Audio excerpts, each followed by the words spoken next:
Okay folks, so here's my ceramic gray with the red interior Stinger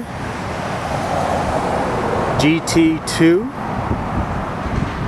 and I'm just going to cover a few things that I've done to the car for those that might want to do some things to the car, to theirs. Let me start with the cosmetic stuff such as the badge. So I went ahead and swapped out the badges, the Kia badge for the Korean badge. Front hood, wheels,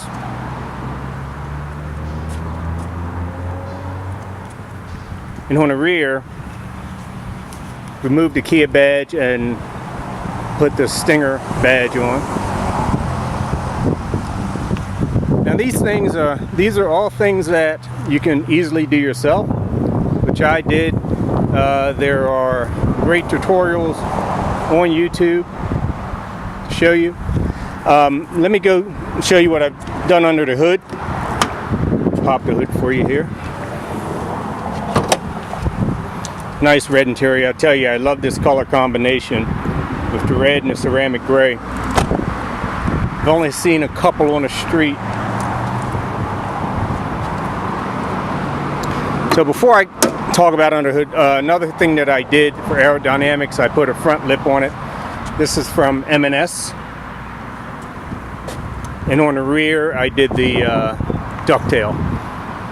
Little spoiler on the rear. Again, easy installs. You can easily do yourself. Under the hood, a couple of things I've done. Cold air intake, K&N. Again, not a difficult job. When you do this, you have to upgrade your plugs to the racing plugs. Plugs were interesting. It's a great tutorial on YouTube for that as well. I did the lap 3 Uncle Chip. About 5 minutes to plug that in. Also, if you're going to do a number of things like I did with the cold air intakes, upgraded plugs, as well as the June BL Racing exhaust cat back, you also should install a oil catch can, which I've done here. This one was made specifically for this model.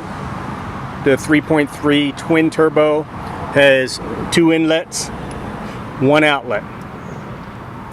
Makes it easier than trying to fit 2 cans under here. So that's really all I did.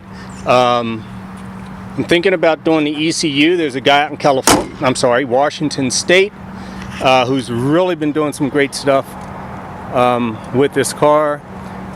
He's recently done an ECU. He uses a spare ECU. That's what I would like to do eventually, but I'm going to let him work at it for a couple more months and get all the bugs out of it. The exhaust, hope you can see this. Again, it's cat backed. This is the June BL Racing exhaust. So it is a little loud, sounds great.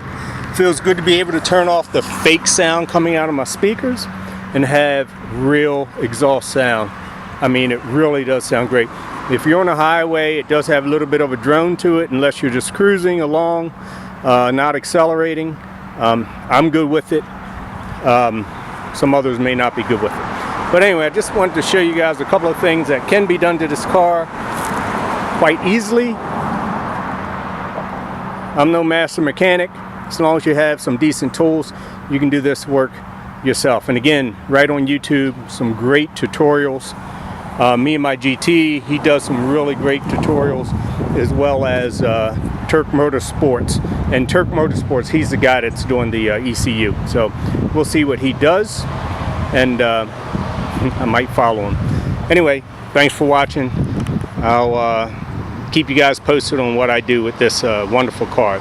This is a wonderful, wonderful car. Kia really did it. This is my second Kia. My wife's had a couple of Kias. My son has had a couple of Kias. But this is definitely a great, great car. And I've had the BMWs. I've had the M3. I've had the X5. I've had a number of different models, but I'm telling you, as long as Kia continues to do this type of work with these cars, I'll never go back to paying crazy money for a great car. This is a great car. I forgot to mention that I also replaced the reflectors at the bottom with the LEDs that act as brake lights, turn signal lights. As you can see, I have the four-way flashers on now, but when you do a turn signal light, you get the direction, as you can see here with the four-way flashers on. And they also, again, act as brake and tail lights, so they do all three. Another great addition, love it, but check the laws in your state because they may not be legal in all 50.